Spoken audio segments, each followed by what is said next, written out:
Hello, and welcome to Ms. Schickel's autumn art tutorial about pumpkins.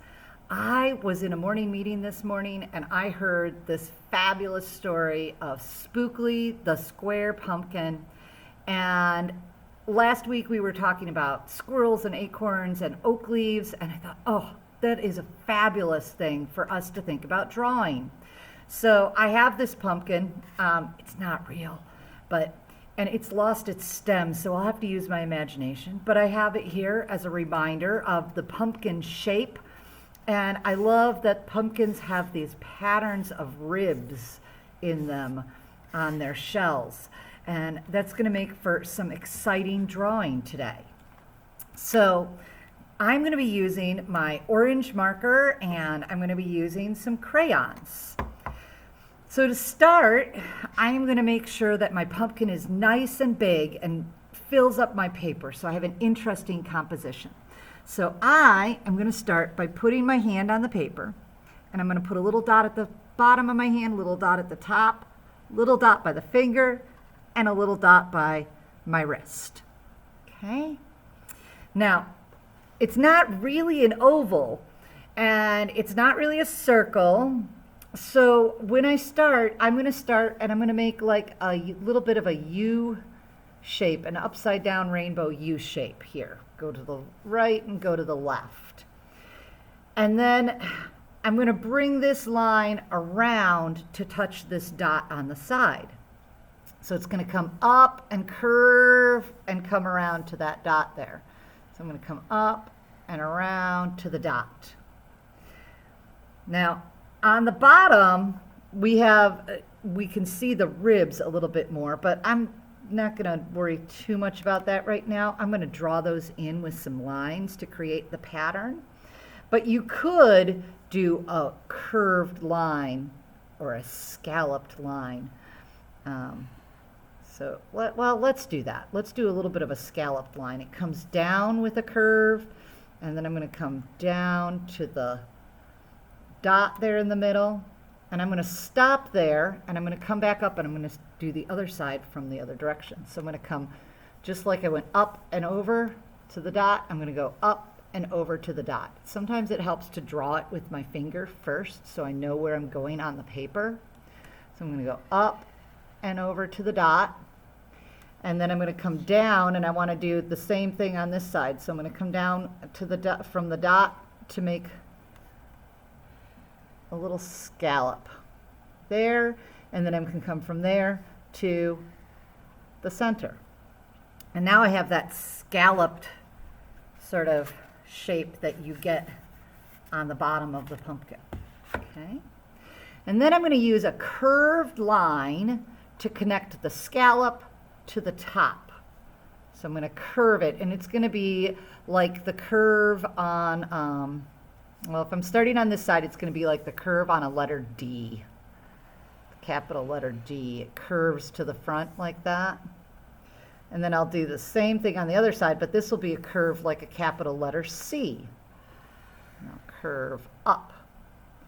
And then I can put a line in the middle. And that one might be straight. You might go a little bit to the right. You might go a little bit to the left. This is a pumpkin. Every pumpkin grows a little bit differently. So, and I just realized that I want to use my brown marker to draw the stem. And I love when I have a pumpkin that has a nice stem that you can hold on to. It's like a handle. So I'm going to take my hand and I'm going to put 4 fingers right here at the top of my pumpkin, and I'm going to put a dot up above my hand. So the dot is above my 4 fingers. And then I'm going to make that dot a little line that's kind of wonky. It's not horizontal. It's not really diagonal. It's just sort of wonky. Okay? And I'm going to bring the edge of the line down, and I'm going to touch the this curve on the pumpkin. I'm going to try, well, maybe I'll start there. That's going to be easier for me. And I'm going to do it a little bit of a curve to it. So it's going to go a curve like a letter C. So I'm going to come up like that.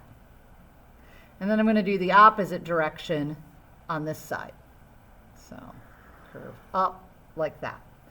And then I'd like to have a little bit of texture or pattern in there, so I'm just going to draw some lines, because this is a stem of a pumpkin, and so it's got a little bit of texture like the bark on a tree.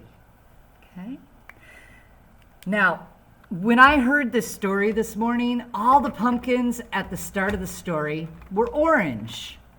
But then something crazy happened with the next summer's pumpkins, and they were these amazing colors and patterns.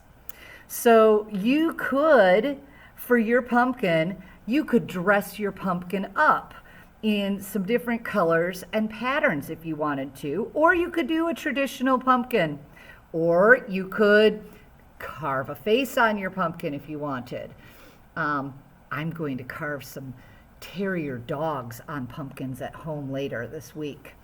So what would you like to put on your pumpkin? Do you want to make a traditional pumpkin, or do you want to do a pumpkin that is unique and dressed up? So I'm going to do a traditional pumpkin today, and I'm just going to use the orange crayon and fill it in.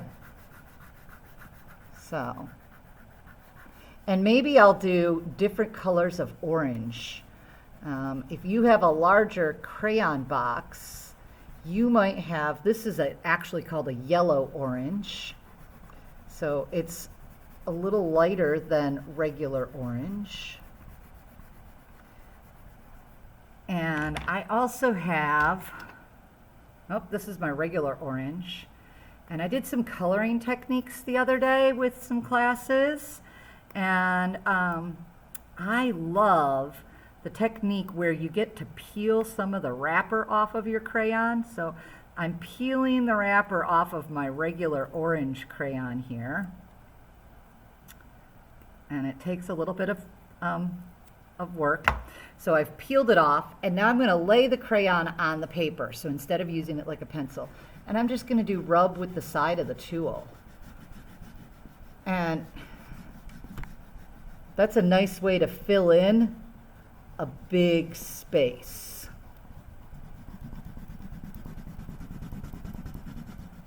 So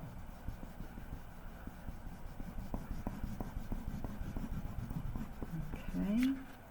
So I'm just filling that in. Now some of you might like to add a vine growing off of your pumpkin. So if you'd like to add that, I'm just going to use my crayon to just draw a curly line. And I'm just going to make it double so it's thick. And then I can color that in.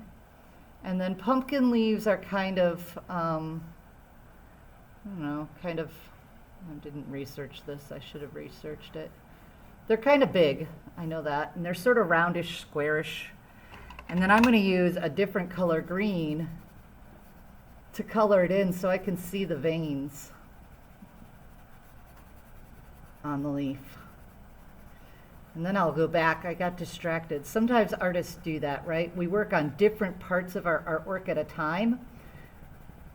And that way we don't forget about the rest of the paper, because otherwise what's going to go up there? Okay, so enjoy coloring your pumpkin. And if you do a pumpkin, I'd love for you to share it with me in an email or a Google Classroom, just to see what kind of pumpkins you would have growing in your pumpkin patch. So happy creating, happy autumn colors, shapes, and patterns. Enjoy them. Have a great time making and designing your pumpkins.